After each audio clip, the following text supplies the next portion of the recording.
Good. All right. Welcome to the Omziel Healing Sanctuary. We're here giving you bite-sized information for you to take in your daily life and use. So as always, we're here with a great friend and brother. I'll just allow him to introduce himself and to say a little bit about what he does. Hello everybody, my name is John. I'm the founder of Cielo. I'm the host of the Summer Festival happening August 19th. And I'm here with my lovely friend Omar, having a nice interview and a lovely day. Excited to share this with you guys. Appreciate that. Thank you, man. So you have the shop that's over there in Union City, right? Yes. Okay, so tell us a little bit about that. Well, Cielo is a metaphysical, spiritual community that I started when I was about 19 years old. The original version of the shop started when I was about 14. I started in this mini market with my mom, who was a medium and a spiritual healer, a curandera. And I learned from her. I studied with her for many, many years. And she did readings and cleansings for almost 30 years. So I grew up in that environment. And when it came my time to start my first business, she was very supportive. And my sister and I started the shop when we were very young. And my wife Jasmine came in a little bit later, and the three of us now manage Cielo Mystic, the Mystical House, and my mom's company, Tercer Cielo. And it's been quite a few years since we started. It's been over 12 years since the first iteration of Cielo Mystic started, but now it's become something a little different, and we're so excited to share that with you guys. And that's beautiful. Yeah. I've been to the shop there too, man. You've got a lot of beautiful stuff there. Thank you. I love it. And I've picked up quite a number of things there. It's so helpful. Everybody's so knowledgeable too. That's what I love, because some of these places you go in and they're like, I don't know, just get it, you know. But yeah, they're so knowledgeable. But you know, with a store in particular like that one, right? Because you're not serving hot dogs and French fries or something like that. Yeah. So why don't you tell me, I'm curious about what is the misconception that people would have about some of the things that go on there? I think a big misconception that people have when they come to the shop, or when they're even getting into spirituality in the first place, is that some people are spiritual, some people are not. Some people could do these things, some people could be psychic, some people are healers, and some others aren't. And I think that's where the biggest misconception comes in, that people believe that there are special people and then there's them, and that they may not be one of the special people. But I can tell you that a lot of the people that you would quote unquote consider special are really just regular people that have discovered a little bit more about themselves than somebody else. And it's just a process of self-discovery, that everybody's capable of doing these things like astral projection and you know, studying metaphysics and doing all these things that people consider something out of nature, and it really is our nature. It's not something that is just exclusive to some. Right, that's beautiful, right? Because I know that, you know, you guys have helped me personally on some personal levels, you know, and I would believe that most people would look at those things and go, you know, there's something darker going on there, but that's actually not what's happening. Like, you know, there's so many different realms to delve into, like the dream world, or like crystals that you know, that took millions of years to form that way. So they're harnessing energy there, and other type of things like that. So tell me a little bit. People often forget about like all the science that goes on behind the scenes in Cielo Mystic. Like, I study a lot of chemistry, and it takes a lot of chemistry to create the fragrances, the soaps, the baths, the perfumes, the oils. All of them have to be, you know, skin safe, and they have to go through a process. So I have a whole lab in the back where I mix all the concoctions, make all the sprays, all the oils, and there's a good amount of studying that needed to be done in order to be able to do that stuff. So I personally don't think it's just about like the spiritual stuff. I think there's a big influence of science in there, and there's a whole process and procedure to making it happen that goes beyond just what people typically think as like a spiritual place. Yeah, well, all science in the beginning was some sort of hocus pocus. Yes, you know, yes, exactly. They're like, nah, get out of here. No, like germs? What's that? No. You know, and they were like, look, there's germs here going. Whoa, that's science. You know, it's like it took a while to discover it, and alchemy is a big part of my life. And I think when you look at like old spiritual texts and spiritual concepts, the idea of alchemy does come up. So the relationship between science and spirituality was there, but it's become more distant. And I think one of the things that we're trying to do at Cielo Mystic is really bring us back to connecting science with spirituality and really showing that they're part of the same picture. That's beautiful. I know many people don't know that Sir Isaac Newton, right? He was an alchemist. He was trying hard, right, to do the stone, the philosopher's stone. And he was a mason. And other things. He was a mason, right? But he was into the spirituality, but like there was science behind it. Like they credit him for bringing lots of those things about the concepts of gravity and those things like that. Well, a lot of like the metaphysical like sages that we have now, a lot of the people that wrote the metaphysical books from the early 1900s were scientists from the 1800s, the 1700s, from the Age of Enlightenment. So from the Age of Enlightenment, they wrote these things, and that influenced other metaphysical practitioners to start their practice. So science definitely had a big influence in that, and often it's overlooked. We try to separate this world and that world, but ultimately I think that they're connected, and they're very much part of the same thing. Beautiful. Why don't you tell me about a little bit of the other services that you provide there at Cielo Mystic? Sure. Well, I'd first like to begin by telling you and everybody who's watching today that Cielo Mystic is more than just a spiritual shop, a metaphysical shop. It's a family company. We have different companies that each family member, each brother is part of. I manage a GED testing center on 48th Street, 49th Street. We have a school in Passaic. We have a school in Elizabeth. We've certified hundreds of people in their GED, in CompTIA, and a bunch of things. And not only those things, we also have the shop where we do the retreats, sometimes small little events like the festivals, and we were once known for doing the full moon rituals and things like that. But we've kind of come away from that, and now we focus more on hosting the festivals. And the festivals is where you see things like, you know, the block parties, and maybe one day the farmers markets, which is where we're headed. So a lot of these things seem kind of loosely connected, and I think that when you start thinking of our perception of it, it's we believe that entrepreneurship should be a way to allow us to influence our community in a positive manner. We believe in something called social entrepreneurship. So I think that having a company gives me the freedom to be able to make changes to my local community, to be positive changes for the better. And so having a company has given me the freedom to have the ability to give people certification, have the ability to give people a chance to go and get a new career and get a new job and get their GED and start their business at the festival and do a little vending. So it's given us the freedom to be able to form and improve society in the way that we think the best way we can. And that's what it's about. That's beautiful. Social entrepreneurism, that's a beautiful term. I love that, man. So what about when people come to the shop, for instance? What do you find that, you know, a good portion of people are really coming there? I mean, what are they really coming? Because they could say, hey, I got some crystals, but, you know, but what are they really coming there for? You know? Well, I can tell you that a lot of the people that are coming to the shop are curious about spirituality, like broadly. A lot of them came after the pandemic.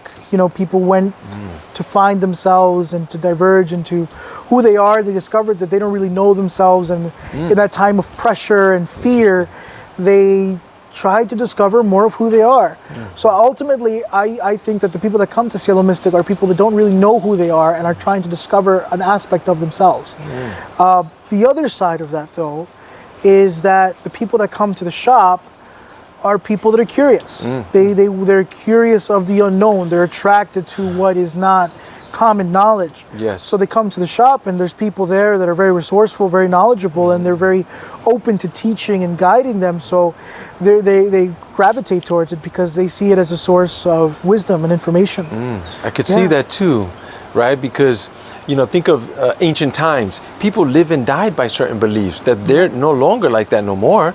So all of the belief systems that are going on now, who's to say in another 100 or 500 or 5,000 they wouldn't be existing? So like I could see how people would go there and say, hey, you know, like I need some help, like on a personal level. Like I want to know who I am. Do you have anything for that, or something? Yeah, and I wish they were more direct with that. I wish they were like, right, instead of like, yeah, help just me come to figure the out point. who you Yeah, are. exactly. So they're usually, I will tell you this: the people that are coming to the shop are usually looking for protection.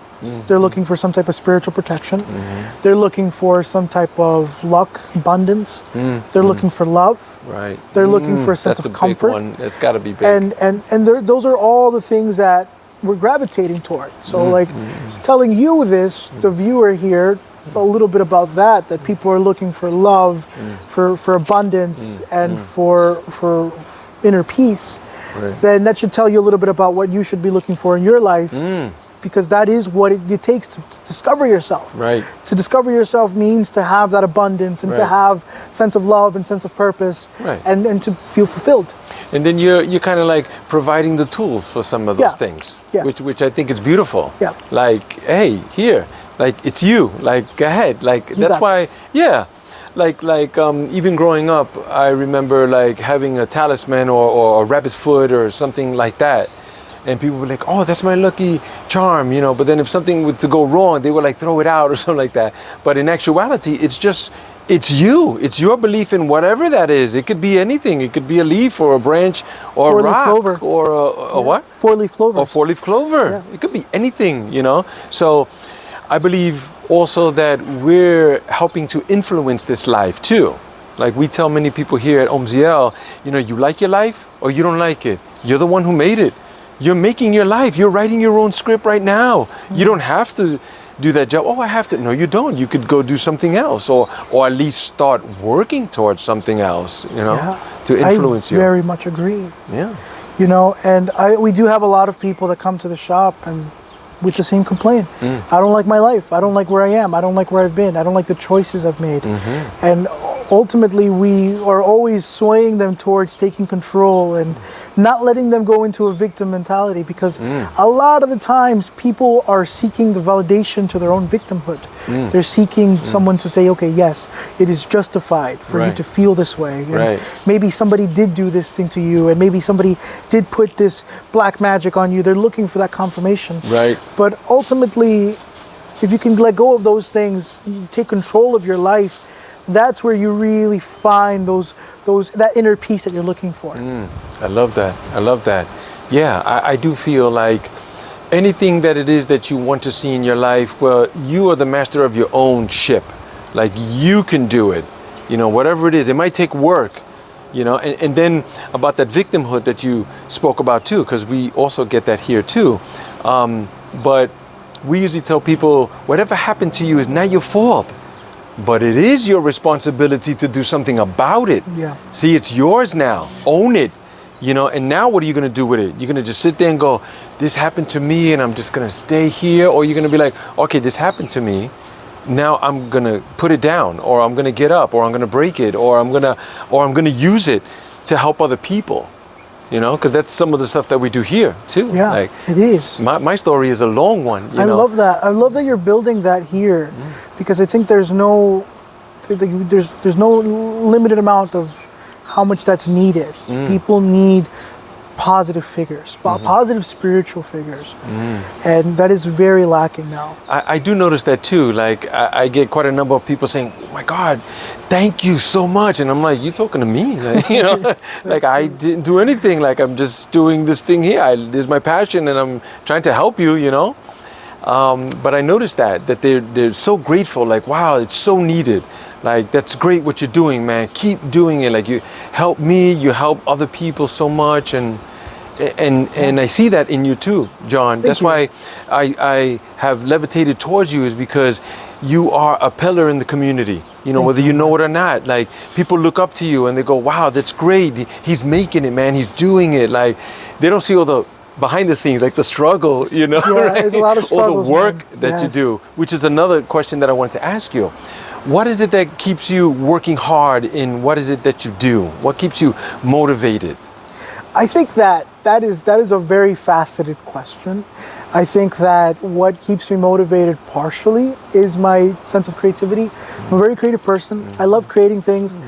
And I'd rather be creating things than being stuck in an office as a lawyer, or working as a jeweler rather than working as an accountant or something, which ultimately was what I was going to be. I was going to be a lawyer. My life was leading me. I worked at a law firm for 2 years. Like I was shredding papers for 2 years, and I decided that wasn't for me. So I decided that a creative life was better. But aside from that, I think that we all look for the sense of freedom, this idea of like the new American dream. My parents, they fought tooth and nail to get me here, to be here in this country, only for me to be like, well, I actually want to go. I want to go back to Mexico or something. I won't want to be abroad. And so ultimately, I think people want the freedom to travel, to move around, to not be stuck in one place within that, that rat race. Yes. And those are possibly the two main reasons why I work so hard, because I want the freedom to be able to move around. And I also want to be creative, and then there comes that struggle as a creative person where you are a creative person, but then you turn your creativity into a job. And how do you transition from turning your creative endeavor into an actual job? And then it stops being so loving because it's something that you have to do as a job. Right. So that is also the struggle that you might face as you transition and take control of your life, that now you have to see your art as your work, not just as something that you do for fun. That's beautiful. Yeah, that resonates with me too, because people think like, oh, you just get up one day and your life is magically the way it's supposed to be. Like, no, a lot of that happens like when you go get a job, and then there's the steady, you struggle to jump that first hurdle, and then like after 2 weeks or 3 weeks or a month in the job, then you relax. You're talking about the cooler, the water, like, there's no creativity no more. Yeah. But when you want to do your own thing, wow, that's oh my goodness, that's different. Like you got to be motivated. Yeah, you better be motivated. All the time. Yeah, exactly. And if you're not motivated, then your work shows it. Right. The results show it. Yeah, there's no lying there. Yeah. And I think it's also important not to rely on motivation. It's like if you rely on motivation, you're not always going to be motivated. And I can tell you that a lot of times with all my work, I'm not motivated to do it. I can tell you that I'm not motivated to sit there melting 2,000 degree metal in 80 degree weather. It's hot, I'm melting metal. It's not fun. But it is fun when somebody receives a thing, it's like, whoa, you made this? This is that? It's like there's like an impact that they go through. Wow. So it's a give and take. There are moments that you could be motivated, but I think a lot of it comes down to discipline. Your ability to be disciplined, to be precise, to take notes, to make schedules, to meet deadlines, which is something that I struggle with, like any young person might, or any creative person might. A creative person has a lot of trouble being organized and being scheduled, but it is either finding people that are structured and working with them, or learning how to structure yourself. That is ultimately the key to that. Oh man, success. I'm so glad that you said that, bro, because we're big advocates on that. Like, motivation is great, and like when I wake up in the morning, I'm always listening to something that motivates me. Motivational speeches, all the big players that are out there, but it's the discipline. That's what keeps me there, because the motivation is not going to always be there. I get up at 4 a.m, I go run. Like, you think that feels good? Like, I'm tired, man. Like, I got to put my shoes on. It's cold outside. It's raining. Like, but I'm up. Like, it's the discipline of many things in my life. Like, if you were to follow me in 24 hours, you were to see. That is just like, it's my discipline. I have to do this. I know that on the other side is something beautiful. There's even something better than this struggle that I'm doing here. Yeah. No? Yeah, that self-sacrifice is important. Because ultimately you're working towards something greater for yourself, so you have to sacrifice those comforts. You have to, if you want that better life. If you want that better life. Yeah. If not, we could be homeless too. Okay. Yeah, we could just wait on the state. We'll have a job for 20 years. Exactly. Yeah. Hey, Walmart's hiring. That's okay. It's also not bad. We need people to do these things. Exactly. We need people. Yeah. But it's not for everybody, and for the people that decide that it's not for them, those are the people that have to work even harder. It's not like I have a job and I'm going to start a business and one day I'll work less. So I have a job and now I'm working twice as much. Right. Because I have to be the one that does all of the things, rather than just being part of a company and doing one part. Right. It's beautiful. I think humans are meant for that, to create. We're creators. Yeah.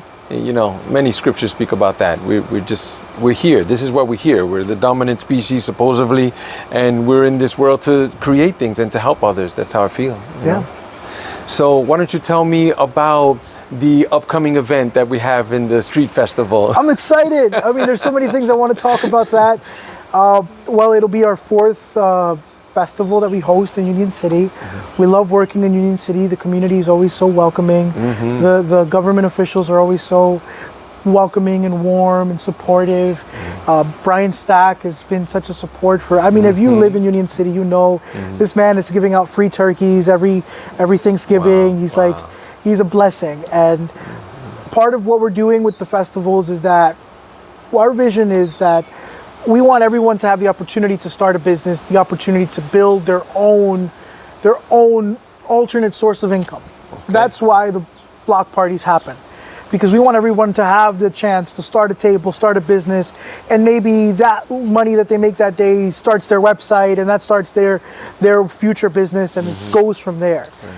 So really, the purpose of the festivals is to give people the opportunity to start their own Cielo Mystic, their own business that will give them the freedom that they want, that they're looking for. Cielo Mystic started as a kiosk when I was 14. It started as a vending table. So the nature of it was that it was a vending table. It wasn't like I had a shop from the beginning. I had a vending table for 5 years. I even dropped out of high school to be able to do the vending. Oh my goodness. And it was weird because you have that dilemma. I was an honor student dropping out of high school to focus on selling incense and selling steel jewelry, and my friends were like, "What are you doing? You're failing. You're screwing up." You know. And now they're also the ones that look back and they're proud of me because of what I did. And ultimately, it's because I had a head start. I had all the years that people were in high school. I was working on my business.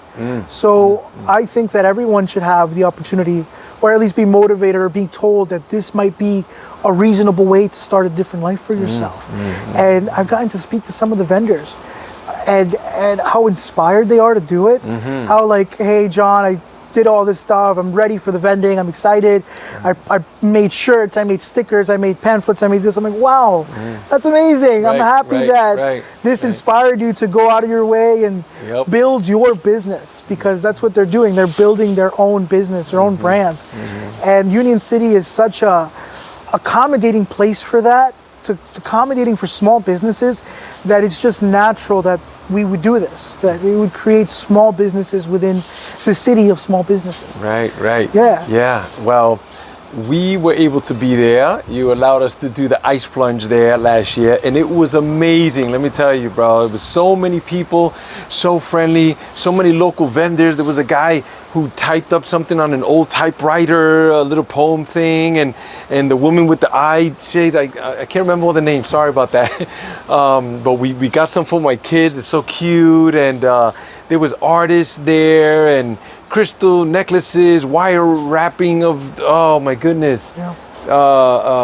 Yeah, there were so many people there. And then we did the ice plunge. So here we are with bags of ice and the tub and the water. And then you were able to get into, 3 minutes. My God, bro. How was it? 2 minutes, 2 minutes. Yeah. 2 minutes, You were the first one. Yeah, it was beautiful. Yeah. And that was a day that I was up since like 7 in the morning. So like that midday ice plunge really woke me up. And the breath work too. We did the breath work, and you were really into it, man. It kind of just really settled you down, man. It was a reset, and I'm excited to do it again. Yeah, me too. I'm so excited. Yeah, we'll be there also. We're going there. We're going there. We'll be there with our little booth and with the big tub with the water and the ice. So bring your swimming trunks. Yes, bring your swimming trunks. It's gonna be great. I'm so excited to do that again. Yes. And I after that, I started more cold water baths, showers and stuff like that. Great, I motivated trying to do that. Yeah, for sure. Inspire you. Definitely did. So tell us the street and the location of it. So the summer festival is happening on 47th Street between Bergen and New York Avenue. And it's going to be amazing. Come, have fun, enjoy. There's going to be food vendors. There's going to be great experiences like Omar on Bergen Line, and it's really fun. It's a really fun experience. The street is called El Salvador Way now. It was renamed after El Salvador. So yeah, it's going to be really exciting. They just renamed it a couple weeks ago. Oh wow, I didn't know that. So that's great. It's now El Salvador Way. Okay. Yeah. Funny story about that place. There's CVS where the block party's happening. Yes. It used to be an old theater, and it used to host like theater programs. Oh, and wow. Artists that used to live on that block. Oh, wow. So all the little houses that are there used to be artist houses for the artists that would perform in like the 30s and 40s. Oh my God, In I love that history. theater, yeah. Oh, I love Yeah, it. so if you go to the block party and you look at the brick wall where we're doing the mural, there's like doors that have been bricked up where there used to be like the entrances and exits for the artists. Oh, wow. To go into the scene and That's stuff like great. that. That's great. Really cool. And now it's starting at 9 a.m., right? Well, the setup times from 9 to 11. Okay. Most likely by 12, we're going to be starting the official good, event. good. And performers start at 11:30. We have The Butter Roll, performers, yes. who's a poet, who's starting at 11:30. Okay. And then we're going to go in through the lineup of performers. We're going to be closing off with 3 of my great friends, Alexander Yearns, Sir Synthesis, and Sebastian and the River. Great performers. Oh my God, I mean, yeah. they're amazing. I love them. They're great. They're great performers. They're talented individuals, and they're definitely leaders in their field. You know, so I'm very fortunate to call them friends, and I'm very grateful that they decided to be part of the block party, and That's I'm great. honored to have them Man, there because we're looking forward. Yeah, they have really promising careers. You got to check them out. Yeah, Sir Synthesis, Sebastian, Yeah. and Alexander Yearns. I love them. That's great, because the last black party we were at too, the other artists that were there were just like, oh my God, unforgettable. And like you're just walking by in the street and you get to see them, like, Yeah. it's like free, like, you know. intimate. Yeah, and it's intimate yes. for sure. You get to meet them, and listen, thank you for coming through, man. course. Thank you for sitting with us and, you know, telling us about your history is so rich. And Thank you for having me, Omar. of course, brother, we'd love to see you here again soon, and we'll see you at the block party on what day? August 19th. August 19th. See you there, guys. See you there. Thank you.